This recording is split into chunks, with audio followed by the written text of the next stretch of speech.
It's very awkward to describe, really. It's respect. To get our choice. Effective communication. I suppose the way you hold yourself, how you behave. Independence. Treat the person how they have the right to be treated. I've got my own personality, my own identity, and I want to keep that. People's mental well-being and their spiritual well-being. That I'm valued and that everybody is worth exactly the same. Dignity is a. Since 2011, Partners in Care has been working with organisations from France, Belgium and the Netherlands as part of a project called Dignity in Care.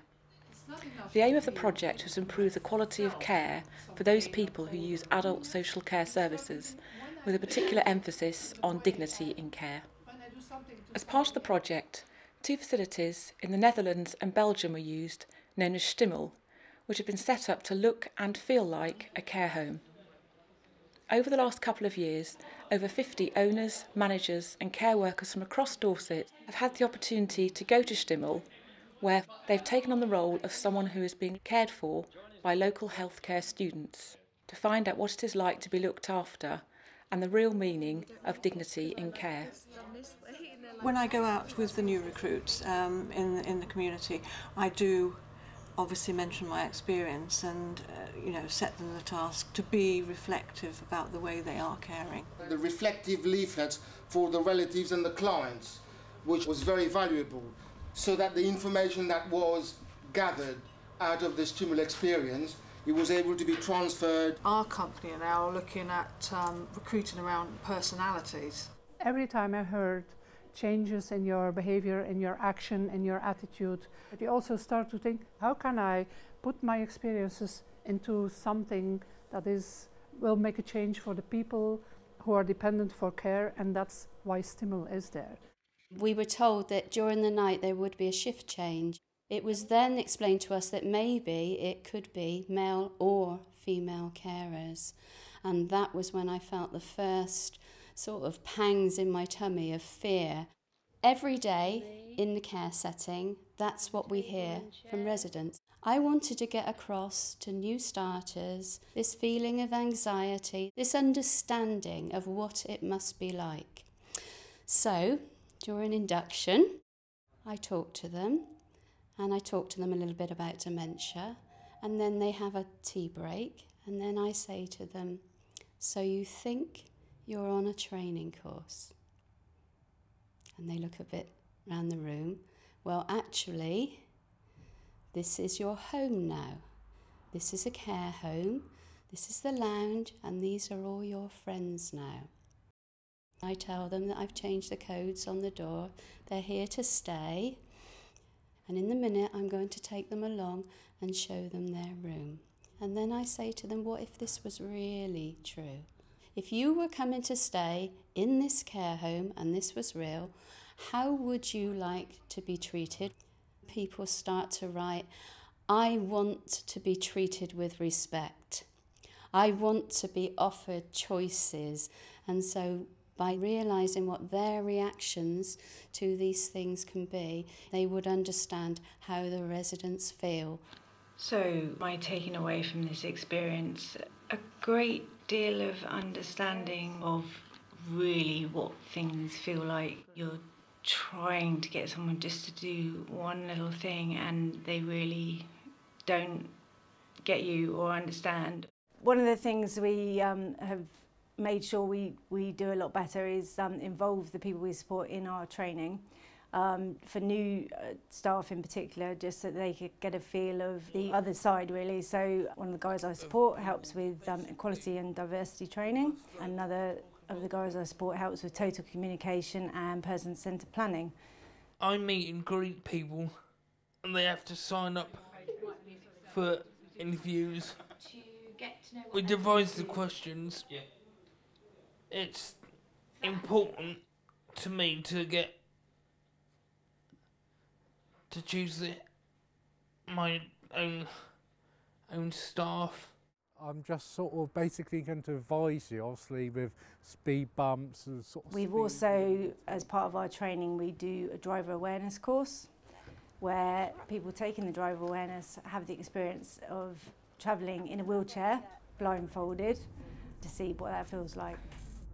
You know, get swung round corners, over bumps, and a lot of them do get a bit of a shock, particularly when they're blindfolded.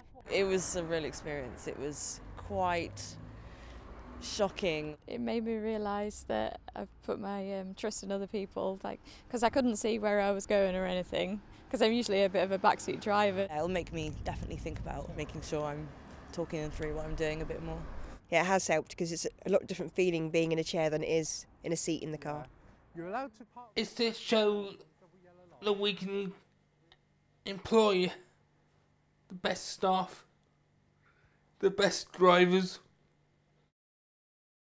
There are three main points in setting up a sTimul experience. The first one would be a good preparation, even if the experience is only a couple of hours or even 15 minutes feeding each other. They should be aware that being deprived from control is very difficult for our society and our culture. And the second one is the sTimul experience itself. It's a training that involves the total person and their feelings, their emotions, because they are being submerged into the world of somebody else. The longer the experience is, the deeper the effect is. Even short sessions should be guided by somebody who had that experience by him or herself, so that they understand what people are going through. And the third one is the reflection. At the end, every reflection should start with a debriefing moment. Just ask people what they felt. If I feel that way and I can go home after half a day, what must it be if you're dependent for care for the rest of your life? Do you think your care receivers feel the same, and what can you do with it? Why are they so uncomfortable when they feel they have no control? What does that mean? Do you see the same things in your practice? So when I took the blindfold off, I gradually opened my eyes, and I was not sat where I was expecting to be sat. And I based my case study on you. Yes. Which basically meant that I wore a blindfold for 24 hours. Yes, that's right. So I wasn't able to see anything. Nice. I also wore a weight on my arm, so I was unable to use my arm. Oh, yes.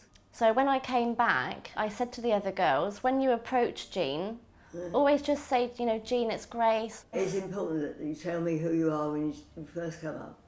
I think it's important. Everybody, you know who they're talking to. One of my memories was when the carers took me into the lift, and they didn't explain to me that I was going in a lift. Oh, yes, so I went backwards down the slope, and I felt like I was gonna fall out. Yeah, I want to know everywhere where I go. Yeah, it does help. You've got to have complete trust in your carers, haven't you? Absolutely, yes. I was playing the role of an elderly lady with dementia who is not good with eating. She plays around with her food. It felt that it was such a long day from morning to night. It just was endless. But the highlights of the day was meal times, and this is where all the residents got together. After about 5 or 6 mouthfuls, my plate was just whipped away, and I thought, I'm still hungry. Wendy came with quite a lot of ideas, the importance of nutrition and how important it was that it should be a very good social experience, because she said each time she as a resident felt she's waiting for the next meal. So we introduced that the staff could sit and eat with the residents, this being that the ones who forget sometimes how to use a knife and fork, we find they were beginning to copy us, and they were beginning to start feeding themselves again. And nobody is allowed to take a plate away unless we're really satisfied that they are absolutely full up. It's helping everybody, not just the residents, the carers as well. And meal times are really, really a special time now here. I've been asked loads of times, what's the most valuable experience I've learned? Basically, I was just hungry all the time and everything revolved around food. Hey Dorothy! So what I did when I got back, I thought I'm going to start a tuck shop for the residents. The food here is wonderful, but sometimes you just want a bit of, bit of rubbish or some healthy fruit. So we go around with the tuck shop and it's proved to be really popular. We've got chocolate today, we've got fruit of oranges, bananas, grapes and apples. Bananas then. I'll get you a banana. Some grapes. Yeah, may I have something like a Mars or a banana? Yes, what you choose. So what do you fancy? Good. And you, oh, well done. It's the chocolate that's shifting today. Whilst nutritionally balanced meals and fortifying foods to prevent malnutrition remain really important, having nutrition students at sTimul has highlighted the significance of the mealtime experience in maintaining nutritional status. Are all clients being given good food choice, including those on limited diets? Maximising sensory appeal through the clever use of herbs, spices and strongly flavoured ingredients. Think about having themed mealtime events and, if possible, stimulating appetite and adding variety by going somewhere else to eat. And of course, attention to dignity, such as staff empathy and inspiring independence to make one's own food choices. In between the activities and the meals and things, although they were good and I enjoyed making cakes and going shopping, there was a lot of quiet time where you're alone with your thoughts. That made me think a lot about the people that live here. Although we have a busy activity programme, there's always going to be sort of downtime. So it made me think more about helping people spiritually and mentally and thinking about a sort of happy mind. So we introduced a garden of relaxation and contemplation where people could go and be alone with their thoughts. It was just supposed to be a relaxing place, and it's got a water feature and the plants are all sort of herbs and different smells, and we focused a lot on the colour and mirrors. I introduced Holy Communion to the home because although individuals bringing their own sort of vicars and people from their own religions in, we felt that it would be nice for people as a group to be able to do that together. We also introduced Tai Chi, which is a seated and a relaxing way of people moving and a form of meditation. Do you think the Tai Chi is beneficial, David? Yeah, I do Tai Chi every day. Oh, so you practice a little every day? Yeah. That's good. I teach it to my stepson. You teach to your stepson? And then my friend. And your friend? What do you like to do after Tai Chi? I draw. You draw? Yeah, every day. My bath time experience was wonderful. A little bit nervous at first about having to sort of strip off and be washed by two complete strangers. I was taken into this room that was lit so beautifully. There were strobe lights dancing all over the walls. In the corner there was a big optic fibre light just glowing and the most wonderful tranquil music playing. In the bath they put some aromatherapy oils, bubbles, but it smelt delicious.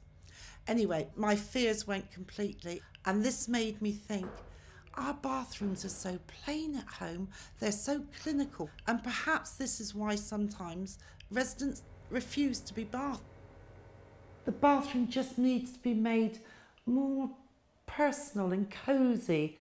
We have to find a way to do things. We are changing the rotas so that there is that enough time for bath. Give 2 hours instead of 1, and it becomes an experience rather than it's just a bath. We do a lot of fundraising, so this activity room was raised from the fundraising.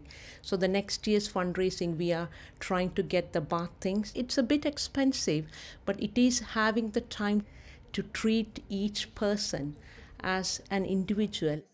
It was really nice when a couple of the carers came up individually and sat and chatted with me for a minute or two, and you could just have a conversation person to person. It's just made me more aware of how people feel when they're being visited at home. My name is Mary. I'm 53 years of age. I'm a full-time wheelchair user and have been for the last 30 years. What is important to me when somebody comes into my home is A, that they respect me home and they respect my choices that I make. There are clients who've said that they would be happy to meet on a monthly basis. One of the topics that we want to cover is dignity and what dignity means to different people. The last meeting, well, he was thinking about introducing uniforms for the carers, and uniformly we were all against it for all different reasons. I've been involved in writing a course about promoting dignity. We send out a pre-course questionnaire to the staff. What do they understand by dignity? When do they feel that their own dignity has been upheld? When have they felt that their dignity was compromised? It gave us a really good start point. We'd set up part of the room and then we just took the roles of a client and a carer. If they didn't understand from what we said, I hope they understood by what they saw. We had a client's wife who came, and that made it again really real in getting her feedback on how her husband, who was blind, was looked after. And at the very end of the course, there would just be an evaluation. What's your understanding of dignity now that you've done the course? As a result of their experience, the people shown in the DVD have really felt what dignity means to them. They have changed how their team works and their thinking, as well as their working environments and methods of communication, ultimately placing dignity at the centre of the care and support they provide.